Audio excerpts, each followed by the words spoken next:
भारती विद्यापीठाचे संस्थापक, महाराष्ट्र राज्याचे माजी मंत्री माननीय डॉक्टर पतंगरावजी कदम यांची जयंती व भारती विद्यापीठाचे कार्यवाह महाराष्ट्र राज्याचे माजी मंत्री माननीय डॉक्टर विश्वजित कदम साहेब यांच्या वाढदिवसाचे औचित्य साधून दिनांक 8 जानेवारी 2024 ते 13 जानेवारी 2024 या दरम्यान समाज प्रबोधन सप्ताहाचे आयोजन करण्यात आले आहे। या सप्ताहादरम्यान विविध शैक्षणिक, सांस्कृतिक, सामाजिक व आरोग्यविषयक उपक्रमांचे आयोजन केले आहे। त्याचाच एक भाग म्हणून दिनांक 8 जानेवारी 2024 रोजी सकाळी 7:30 वाजता भारती विद्यापीठ विजापूर रोड पासून सायकल रॅलीचे आयोजन करण्यात आले आहे। या रॅलीला प्रमुख पाहुणे म्हणून सोलापूरचे क्रीडाधिकारी माननीय नरेंद्र पवार सर हे लाभले। सायकल रॅलीच्या सुरुवातीला Abhijit Kadam institute of management and social science सोलापूरचे संचालक डॉक्टर एस.बी. सावंत यांनी प्रमुख पाहुण्यांचे स्वागत केले। उपप्राचार्य डॉक्टर के.पी. कोठारी यांनी सायकल रॅली आयोजित करण्यामागचा हेतू विशद केला। प्रमुख पाहुणे श्री नरेंद्र पवार यांनी आपल्या भाषणामध्ये सायकल चालवण्याचे महत्त्व विशद केलं व सायकलीचा वापर करण्याविषयी आवाहन केलं। सूत्रसंचालन प्राध्यापक डॉक्टर राहुल मांजरे यांनी केलं तर आभार प्रदर्शन श्री सचिन सूर्यवंशी यांनी केले। या सायकल रॅलीमध्ये एकूण 500हून अधिक विद्यार्थ्यांनी सहभाग नोंदवला। ही सायकल रॅली भारती विद्यापीठ ते ITI कॉलेज ते पत्रकार भवन 7 रस्ता ते प्रथम हॉटेल ते महावीर चौक, आसरा रोड, डीमार्ट, दावत चौक मार्गे परत भारती विद्यापीठात समाप्त करण्यात आली।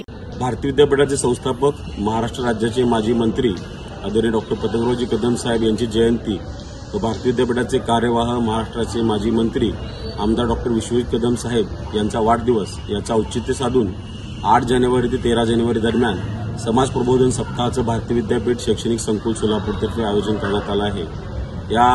या समाज प्रबोधनामध्ये विविध शैक्षणिक, सांस्कृतिक, सामाजिक व आरोग्यविषयक उपक्रमांचं आयोजन करण्यात आलं आहे।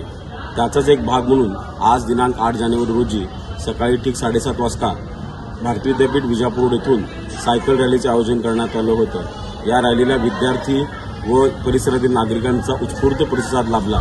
या रॅलीच्या माध्यमातून विद्यार्थ्यांनी पर्यावरणाचा समतोल राखण्याचा व प्रदूषण कमी करण्याचं आवाहन सर्वांना केले आहे। ताज्या बातम्या पाहण्यासाठी प्राईम महाराष्ट्र न्यूज चॅनलला सबस्क्राईब करा।